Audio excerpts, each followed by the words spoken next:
गोटे टाइम थिला माँ उपर प्रबल रागुली टिके टिके कथार जिद धरी बसुली।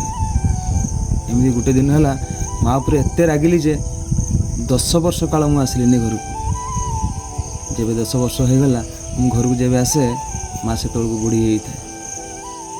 माँ गोटे जगार बसी मु चुप के आसिक माँ पाखे बस पड़े। धीरे धीरे धीरे धीरे आसी मार हाथ को जाबड़ी धरी बसे। माँ मो हाथ को धरी कहे जा रोसे घरे मु तो मन पसंद खाଇବା रखी जा खाइबू। मुझे न शुणला परिका चुप कि उठी धीरे धीरे जाई मु रोसे घरे पहुँची जाए।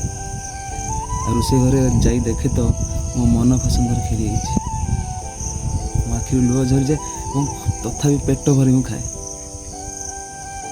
खाई सारा पर चुप के आसी माँ पाखे बसे और मार हाथ को धरी पके। माँ कहे आउ खाइबू मु तो आउ रखी। आज माँ सीना पाखे नहीं कि तार ये भल पाइबा स्मृतिटिक ए मनरे एवं सारा जीवन रही।